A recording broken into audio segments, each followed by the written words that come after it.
Okay. So this one is a new rumor that's popping up today. Again, another rumor, different person. Moon Knight will apparently connect to Blade. Now, back in D23, back in August, we got word, official confirmation that Kevin Feige was going to be bringing us a Moon Knight series. And that had a lot of people really excited because, for one, this character ain't necessarily PG-13. This character ain't necessarily aimed for the youngins. This character, he messed some stuff up. And it's going to go to Disney Plus. Now, you look at something like Disney Plus and you think PG-13 is going to be pretty much where they draw the line. You know, they're not going to put TVMA or TV, 14 or anything like that.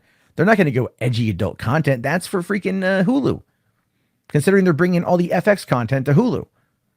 But no, they are planning this for Disney Plus. And Bob Iger himself said they are going to find a way to explore bringing other adult content to Disney Plus. And it could be because of something like this. And also because of Blade.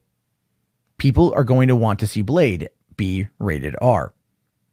Anything less, you're going to waste the opportunity. You're going to waste Mahershala Ali. So tying him into Moon Knight makes the most amount of sense for right now. Now it says here, a new rumor has surfaced regarding what Marvel may be planning for Moon Knight. According to superhero movie scooper Daniel Richtman, the highly anticipated Moon Knight series will tie into Mahershala Ali's Blade. Marvel Studios president Kevin Feige has said that the Marvel shows they're developing for Disney Plus connect with the feature films that they are developing.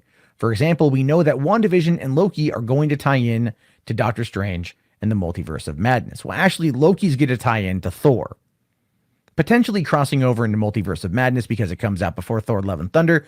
But really, it's going to be Thor. And it would make sense considering that Loki is in an alternate timeline, kind of in an alternate universe. So when he meets Doctor Strange, then they could bring him into the 616 timeline, which would then put him back on track to reconnect with Thor and to give us one more outing with those two characters, which I like. I'm not going to lie, I love. Now, it says here, it's not too far-fetched to think that Moon Knight and Blade would connect. After all, they are both Marvel characters that are on the darker side of the Marvel universe spectrum. There's also no information given exactly how they will connect, but it's something that we can speculate. And that's true. Where, you don't know, because here's the story of Moon Knight, in case you don't know. In the comics, Mark Spector, aka Moon Knight, was a CIA agent turned mercenary where he made millions. His wealth from being a mercenary and investments land him anywhere between 50 million and 3 billion in net worth, granting him a suave Bruce Wayne style life. Yet during his last mercenary job in Cairo, he was left for dead by a former colleague. He dragged himself through the sands of the desert to the tomb of Khonshu, the Egyptian moon god, where he was pronounced dead, but resurrected at the hands of Khonshu. The resurrection took a toll, however, as he developed multiple personality disorder. When he returned to New York, he created two personalities, Stephen Grant and Jake Lockley. Grant was the millionaire womanizer, while Lockley was a cab driver. So you can kind of see like what they're going to do with this. It's going to be Blade comes to New York, and ultimately Blade meets up with Moon Knight, and they go off and fight some vampires. And I think that's going to be something that'd be very fascinating. Very fascinating. Because seeing these characters cross over in this particular fashion is what the fans want, right? It is. It's what the fans want. Now, I talked about this a little over a few weeks ago, right? I talked about this. And when Kevin Feige confirms that you're going to need to watch Disney Plus Marvel shows in order to keep up with the movie MCU. And there are people out there that were like legitimately mad about this. They're like, well, I don't want to pay for Disney Plus. I don't want to be forced to watch that in order to get. I'm like, come on, this is storytelling. These are like chapters in a story. If you've sat through 23 movies, there's a high likelihood you will find yourself in a position to watch those Disney shows. Now, I'm not saying it's always going to be legal, but you're going to find yourself in a position to enjoy the content and to keep up on the stories.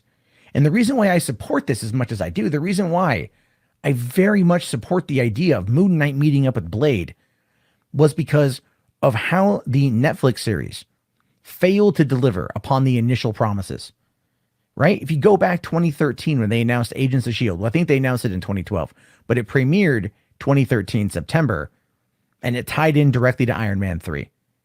And it kept with Iron Man 3 storyline for a while till it tied into Captain America Winter Soldier. And then during season 2 of the show, they introduced the Inhumans, or at least setting up the Inhumans. And that was going to tie in with the movie that was announced in mid-2014.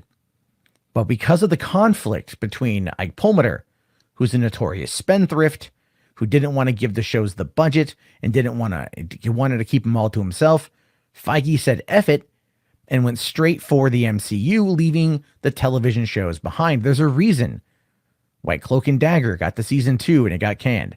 There's a reason why they just got rid of The Runaways. There's a reason why all of these shows that Jeff Loeb created are being taken out back and just unceremoniously bludgeoned with a shovel. Because Feige wants there to be one cohesive world.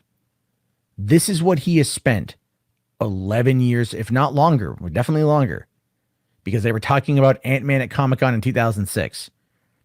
So you got to figure for like roughly the last 15 years, let's give or take about 14, 15 years, Feige has wanted an interconnected universe. Feige has wanted this to be a reality. And what happens is now he's got it. He's got it all, including Spider-Man and including Star Wars here pretty soon. Like I keep saying, Feige is the most powerful man in Hollywood. And he's also the one who's proven time and time and time again he can get it done.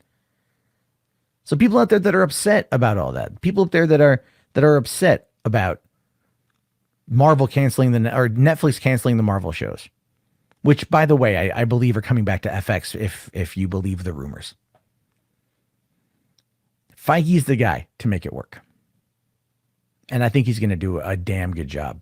And we're all going to be super freaking impressed when it happens. But as always, I do want to hear your thoughts and your opinions. This video is supported by patrons like you. If you'd like to become a patron, please head over to patreon.com/Matt Jarbo.